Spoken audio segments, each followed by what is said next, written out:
오늘은 2021년의 마지막 주일입니다.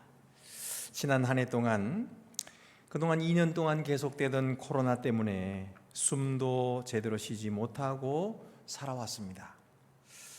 백신이 개발되고 어제 기준으로 보니까 우리나라의 백신 접종률이 82%가 접종을 완료한 것으로 그렇게 나타납니다. 세계적으로도 굉장히 높은 위치에 있더라고요. 그렇지만 또 다른 변이가 나타나서 우리들의 앞날을 어둡게 하고 있어요. 이로 인해서 많은 사람들이 두려워하고 답답해하고 있습니다. 한 해가 저물어가는 이때에 종말에 대해 예언하는 요엘서 말씀을 통해서 우리가 하나님의 음성을 듣기를 원하는 것입니다. 요엘은 지금 이스라엘 백성들이 겪고 있는 이 메뚜기 재앙의 의미가 무엇인지를 알려주고 있습니다. 메뚜기 재앙은 매우 이상하고도 무섭고 엄청나게 큰 재앙이었습니다.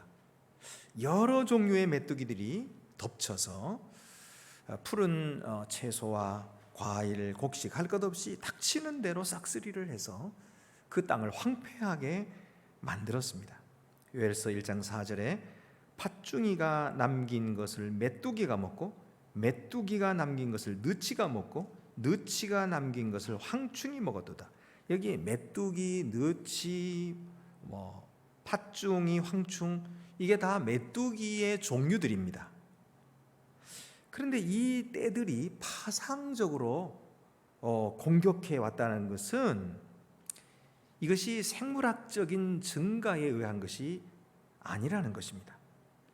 그러니까 뭔가 이상한 일이 벌어지고 있는 겁니다. 왜 그런지 모르지만 무엇 때문에 이런 일이 생기는지 도무지 알지 못하지만 전무후무한 괴상한 일이 벌어지고 있는 것입니다. 그러니까 이런 일을 당하고 있는 이스라엘 백성들은 얼마나 두렵고 또 얼마나 답답했겠습니까? 그런데 요엘은 이 사건을 통해서 하나님의 뜻이 무엇인지를 대언해 주고 있습니다.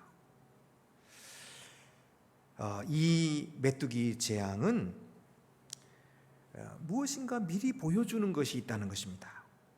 그래서 요엘은 그 백성으로 하여금 주위를 둘러보면서 메뚜기를 보지 마라. 메뚜기를 보지 말고 이 메뚜기 후에 장차 올 그 재앙을 바라보라. 이것은 바로 하나님의 심판이다. 하나님의 심판이 오고 있다고 하는 것을 보여주는 것이라는 거예요. 그래서 요엘서 2장 2절 보면은 곧 어둡고 캄캄한 날이요 짙은 구름이 덮인 날이라 새벽빛이 산꼭대기에 덮인 것 같으니 이는 많고 강한 백성이 이르렀음이라. 이와 같은 것이 옛날에도 없었고 이후에도 대대에 없으리로다.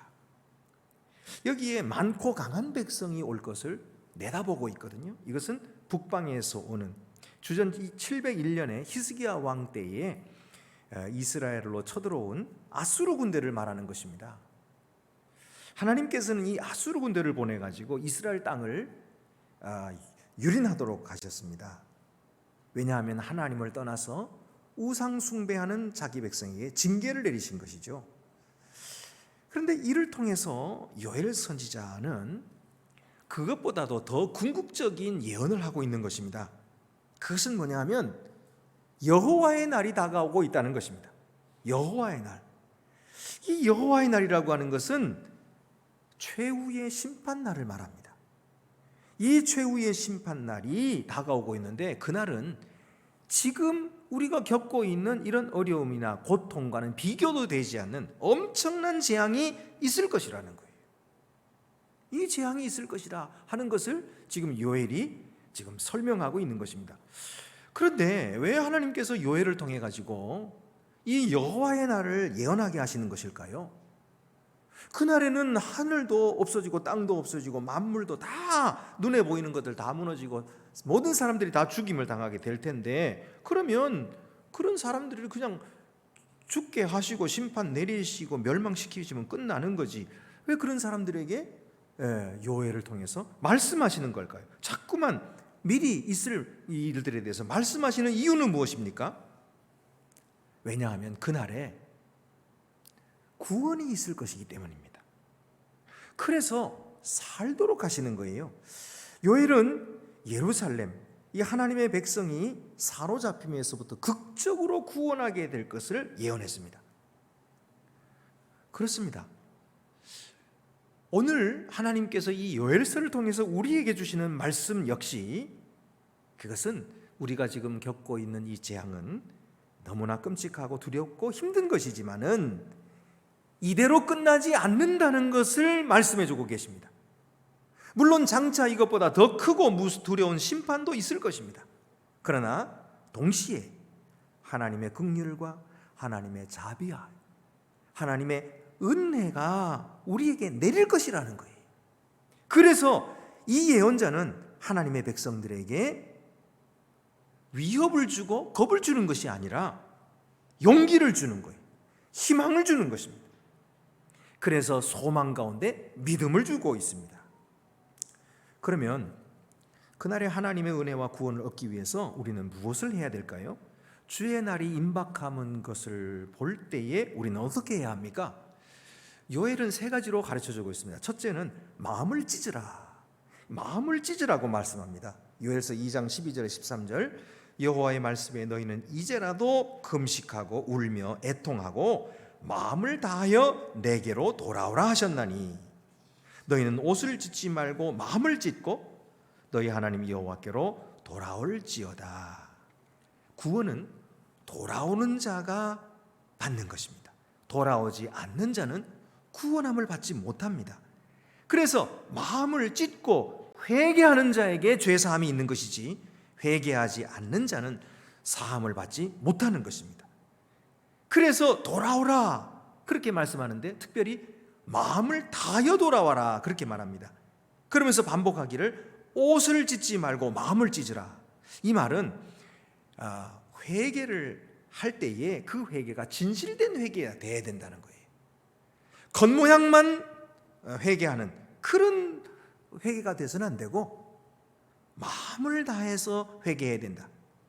여러분, 우리가 종교적인 의식에 참석하기는 쉽습니다만은 옷을 찢고 탄식하는 것도 할 수는 있을 것입니다. 그러나 겸손히 죄를 고백하는 것은 다른 문제입니다. 회개하는 마음을 하나님께로 가져오는 것은 다른 문제입니다. 하나님이 요구하시는 것은 바로 그렇게 마음을 찢는 회개를 내게 하라 그렇게 말씀하고 계십니다. 예수님께서도 마태복음 15장 8절 9절에 이 백성이 입술로는 나를 공경하되 마음은 내게서 멀도다. 사람의 계명으로 교훈을 삼아 가르치니 나를 헛되이 경배하는도다 하였느니라. 그때 당시에 이 종교 지도자들은 멋들어지게 기도를 했거든요. 아주 옷도 거룩한 옷을 입고 술이 주렁주렁한 것을 입고서는 시장 바닥에서도 사람들 있는 데서 거룩하게 기도를 했지만은 그 기도는 입술에 불과한 기도예요. 그의 마음은 하나님께 있지 않았던 거예요. 그렇기 때문에 예수님께서 말씀하시는 거예요. 너희가 사람의 계명으로 교훈을 받아 가르치니 나를 헛되이 경배하는도다. 여러분, 말로 거룩하게 하는 건 누가 못하겠어요. 그러나 마음이 떠나 있는 것은 하나님이 아시는 것입니다. 여러분, 우리가 하나님께 드릴 수 있는 가장 소중한 것은 시간이에요. 하나님께 우리의 시간을 드리는 것은 우리 사람에게 이렇게 제한되어 있는 24시간 누구에게나 제한되어 있는 것인데 그것을 떼어서 하나님 것으로 바치고 하나님께 그 시간을 드려 예배하고 섬기고 봉사하는 것은 이것은 참으로 우리의 마음을 드리는 거예요. 젊은 남녀가 연애를 하면서 남자가 여자에게 막 아름다운 말로 사랑한다고 그러면서도 자기는 바빠서 만날 수가 없다 그렇게 말하면 그 남자 믿으면 안 되는 거예요. 정말 사랑한다면 함께 있어야지. 시간을 줘야지. 그래야 진짜 사랑하는 거죠. 여러분, 우리가 하나님께 드려야 하는 것은 겉모양이 아니에요. 우리의 마음을 드려야 되는 거예요. 나는 멀리 있지만 참석은 못하지만 마음은 거기 있습니다. 그 거짓말이에요. 정말 마음이 있다면 다 던져놓고 와야 돼요. 참석해야 돼. 그럴 때에 우리의 마음을 표현할 수 있는 것입니다. 시편 51편 17절 말씀에도 하나님께서 구하시는 제사는 상한 심령이라. 하나님이여 상하고 통회하는 마음을 주께서 멸시하지 아니하시리이다. 상한 마음, 통회하는 마음, 그것을 하나님께서 받기를 원하시는 것입니다. 이를 위해서 요엘은 이스라엘에게 성회를 선포하고 모이라고 합니다. 모여서 그들의 죄를 회개하고 하나님의 도우심을 구하라 그렇게 말합니다. 요엘서 2장 15절 16절 너희는 시온에서 나팔을 불어 거룩한 금시기를 정하고 성회를 소집하라. 백성을 모아 그 모임을 거룩하게 하고 장로들을 모으며 어린이와 젖 먹는 자를 모으며 신랑을 그 방에서 나오게 하며 신부도 그 신방에서 나오게 하고. 신랑과 신부는 지금 일생일대의 가장 즐거운 시간인데 그 시간을 빼앗기고서라도 함께 모여서 통회하고 자복하고 성회로 모여 하나님께 구하라 이렇게 말씀하고 있어요. 이거 얼마나 어려운 일입니까? 참 어려운 일이에요. 그런데 이 모임에서 빠지는 자가 없게 하라는 거예요. 다 나오게 하라는 거예요.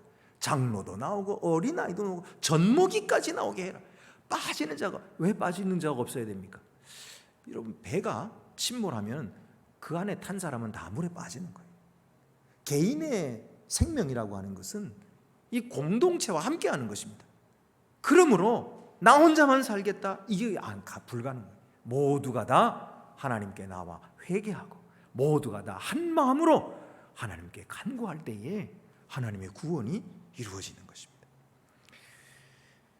그래서 요엘서 2장 13절 14절을 보면 그는 은혜로우시며 자비로우시며 노하기를 더디하시며 이내가 크시사 뜻을 돌이켜 재앙을 내리지 아니하시나니 주께서 혹시 마음과 뜻을 돌이키시고 그 뒤에 복을 내리사 너희 하나님 여호와께 소제와 전제를 드리게 하지 아니하실는지 누가 알겠느냐. 그들에게 있어서 오직 소망은 하나님께 있는 거예요. 하나님께. 이 문제를 해결할 수 있는 길이 없어요. 길이. 그래서 오직 하나님께 우리가 모여서 기도하자. 하나님께 구하자. 두 번째는 그의 약속을 믿으라 이렇게 말합니다. 심판을 예언한 요엘은 이제는 침공 사건 너머에 하나님께서 자기 백성을 극진히 사랑하시는 것을 보이실 것이라 그렇게 말합니다. 요엘서 2장 18절 말씀에 그때의 여호와께서 자기의 땅을 극진히 사랑하시어 그의 백성을 불쌍히 여기실 것이라. 그러니까 그 땅을 고치시고 그 백성을 회복시키실 때가 있다라고 예언을 합니다. 그 메뚜기 떼들을 다 바다에 불어 깊이 빠뜨리시고 그 침공한 군대들을 쫓아내실 것이라고 합니다. 실제로 아수르의 사내립이 예루살렘을 포위하고 공격하려고 할 때에 하나님께서 하룻밤에 그 군대에 18만 5천 명을 죽이셨습니다. 그래서 사내립은 패한 왕이 되어서 집으로 돌아가게 되었던 것입니다. 그리고 그 시체들은 많은 냄새를 냈던 것입니다. 그래서 요엘서 2장 20절에 내가 북쪽 군대를 너희에게서 멀리 떠나게 하여 메마르고 적막한 땅으로 쫓아내리니 그 앞에 군대는 동해로 그 뒤에 부대는 서해로 들어갈 것이라. 상한 냄새가 일어나고 악취가 오르리니 이는 큰 일을 향하였음이라 하시니라. 여러분, 하나님께서는 신실하고도 상한 마음으로 주께로 돌아오는 자에게 이 구원을 약속해 주시는 것입니다. 세 번째로는 주의 날을 기대하라 이렇게 말씀하십니다. 주의 날에 무엇을 기대하는 것입니까? 그날에 만민에게 주의 영을 부어주시겠다고 약속하십니다. 요엘서 2장 28절 29절 그 후에 내가 내 영을 만민에게 부어주리니 너희 자녀들이 장래일을 말할 것이며 너희 늙은이는 꿈을 꾸며 너희 젊은이는 이상을 볼 것이며 그때에 내가 또 내 영을 남종과 여종에게 부어줄 것이라. 이것이 유다를 향한 요엘의 마지막 결론에 해당하는 메시지인 것입니다. 하나님께서 하나님의 영을 부어주셔서 그래서 늙은이는 꿈을 꾸게 될 것이고 너희 자녀들은 장래일을 말할 것이다. 젊은이들 이상을 볼 것이다. 꿈을 꾸게 될 것이다. 여러분, 이것이 그들의 현실과는 얼마나 동떨어진 이야기입니까? 그들은 지금 메뚜기 재앙으로 말미암아 온 땅이 황폐하고 먹을 것이 없어서 굶주리고 있는데, 이런 아주 비참한 처지에 있는 그들에게 젊은이들이 이상을 보고 꿈을 꾸게 될 것이고, 이게 너무 현실과 동떨어진 이야기 아니겠어요? 그런데 이 말씀이 그대로 이루어집니다. 언제 이루어집니까? 바로 예수 그리스도께서 이 세상에 오셔서 성령을 주시겠다고 약속하시고 부활 승천하신 후에 제자들이 그 말씀대로 모여서 마가의 다락방에 기도할 때에 성령이 그들에게 임하신 것입니다. 그래서 불 같은 것들이 각 사람의 머리 위에 임하였더니 각 사람이 다 응원하는 그런 역사가 터지게 되고, 그때 외국에서 온 사람들이 그 복음의 말씀을 듣고 모두가 다 구원함을 얻고 하나님의 복음의 말씀으로 제자들이 되고, 그 후로 그동안에는 이 예수 그리스도 죽은 사건 때문에 부활하셨다는 소식도 들었지만은, 또 예수님 부활하신 것 보기는 했지만은 두려워가지고 숨었고 절망 가운데 빠져 있었던 그들이 이 성령을 받고 나서는 완전히 달라졌어요. 담대하게 사람들에게 나와가지고 외치고 주의 복음을 증거하다가 또 붙들려 들어가니까 그 공회 앞에서도 찬송하면서 우리가 하나님의 말씀을 듣는 것이 옳으냐 사람의 말씀을 듣는 것이 옳으냐 그러면서 매를 맞고 나오면서도 찬송하고 계속해서 주의 복음을 전거해서 온 세계, 로마와 전 세계에 복음이 전파되고 오늘날 우리 교회가 이루어진 것이에요.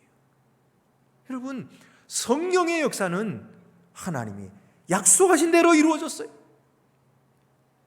여러분, 오늘도 우리들이 살고 있는 이 땅에 끝을 알 수 없는, 그리고 모든 사람을 절망하게 하고 모든 사람을 낙심하게 만드는 이 재앙이 우리에게 임하여 있을지라도 오늘 하나님께서는 믿는 자들에게 요엘을 통하여 말씀해 주고 계시는 것입니다. 이것이 계속되는 것이 아니라는 거예요. 반드시 하나님께서 회복시키시는 날이 온다는 것입니다. 그때까지 참고 기다리며 주의 말씀 앞으로 돌아와 회개하라는 거예요. 이제까지 하나님을 떠나며 살았던, 이제까지 하나님을 알면서도 그 말씀대로 지켜 살지 못했던 우리들의 모든 행실을 주님 앞에 솔직히 고백하고 죄악을 따라가고 내 욕심을 따라 살고 내가 주인이 되어 살아가고 내가 세상에서 제일 똑똑한 것처럼 자랑하고 교만했던 우리들의 삶을 하나님 앞에 돌아와서 진심으로 회개하고 눈물로 자복하고 가슴을 치며 통회하면 하나님께서 회개하는 자를 사해 주시고 하나님께로 돌아오는 자를 구원해 주신다고 말씀하신 거예요. 이 말씀은 요엘 때나 지금 예수 그리스도를 통하여 구원받은 우리의 때나 마찬가지인 것입니다. 예수님께서도 오늘 본문 말씀에서 이렇게 말씀하고 계시잖아요. 그날 환난 후에 즉시 해가 어두워지며 달이 빛을 내지 아니하며 별들이 하늘에서 떨어지며 하늘의 권능들이 흔들리리라. 이 세상의 모든 것들이 다 사라지게 되는 그런 끔찍한 날이 올 것이라고 예수님께서도 말씀하셨어요. 그러나 그때에 인자의 징조가 하늘에서 보이겠고 그때에 땅의 모든 족속들이 통곡하며 그들이 인자가 구름을 타고 능력과 그 영광으로 오는 것을 보리라. 그들에게는 심판이지만 인자가 오는 것을 기뻐하며 환영하는 자들이 있다는 것입니다. 그것은 31절 그가 큰 나팔 소리와 함께 천사들을 보내리니 그들이 그의 택하신 자들을 하늘 이 끝에서 저 끝까지 사방에서 모으리라. 우리 주님의 구원하심이 있다는 것입니다. 우리 주님께서 반드시 오셔서 구원하신다. 주의 백성을 모으신다. 부르시는 그때에 그 음성을 듣는 자는 살아납니다. 구원함을 얻는 것입니다. 오늘도 주님의 말씀에 귀를 기울이고 주님께로 돌아오기를 기뻐하고 주님의 말씀을 마음속에 새기고 회개하는 마음으로 항상 주를 의지하는 자에게 하나님은 소망이 되시고 하나님은 큰 희망을 주시고 능력, 성령의 능력을 주시고 넉넉하게 이기고 감당하게 하셔서 마침내 영광의 그날을 보게 하실 것입니다. 이전에 메뚜기로 말미암아 황폐했던 그 모든 것들을 주님께서는 갚아주신다고 말씀하시잖아요. 다 갚아주셔요. 여러분, 믿는 자들은 부정적인 말 안 합니다. 그래서 물론 현실을 보면 낙심되죠. 안 될 것 같죠. 어떻게 됩니까? 모일 수가 없는데. 그래서 안 됩니다. 못합니다. 못 나갑니다. 그리고 주저앉겠어요? 아니에요. 믿는 사람들은 그래도 됩니다. 잘 될 것입니다. 하나님이 우리와 함께 하시는데 안 될 게 뭐가 있겠습니까? 그러면서 믿음으로 고백하고 서로를 격려하고 넘어진 자를 일으켜주고 그래서 함께 모여서 하나님을 찬양하며 하나님께 영광을 돌리고 죽어가는 세상들에게 살려내고 낙심에 빠진 자들을 일으켜주는 그런 귀한 하나님의 일꾼들이 되는 것입니다. 하나님은 오늘도 우리 안동교회를 통해서 이 귀한 사명을 감당하라고 이 말씀을 주시는 줄로 믿습니다. 오늘도 성령을 통해서 귀를 열고 듣는 모든 자들에게 하나님께서 이 능력으로 함께해 주실 줄로 믿습니다. 기도드리시겠습니다. 은혜로우신 하나님 아버지, 우리는 낙심할 수밖에 없는 처지에 놓였습니다. 우리는 앞을 내다볼 수도 없고 그리고 어떤 희망도 가질 수가 없는 그런 상황 속에 빠졌습니다. 이제는 더 이상 참을 수도 없고 더 이상 기다릴 수도 없는 그런 지경에 빠졌습니다. 그러나 주여, 오늘 요엘서 말씀을 통해서 우리에게 주시는 귀한 말씀을 또다시 듣게 하심을 감사하옵나이다. 주께서 구원하신다는 말씀, 주께서 회복시키신다는 말씀, 주의 영광이 임하실 것이라는 말씀, 주님께서 다시 오실 것이라는 말씀, 이 말씀은 오늘도 우리가 믿고 신뢰하게 하여 주옵소서. 능력의 하나님 앞에 우리의 삶을 맡기게 하여 주시옵소서. 내가 어떤 것을 조종하려 하지 말고 하나님의 하신 것을 겸손히 받아들이고 오늘도 우리를 사랑하시고 구원하시는 그 하나님의 인격 앞에 신앙으로 고백하며 하나님께 맡겨서 하나님이 주시는 큰 기쁨과 영광을 누리며 살아가는 주님의 백성들 되게 마침내 주의 영광을 보며 그 영광에 동참하는 거룩한 주의 종들이 되게 하여 주시옵소서. 우리 주 예수 그리스도의 이름으로 기도드립니다. 아멘.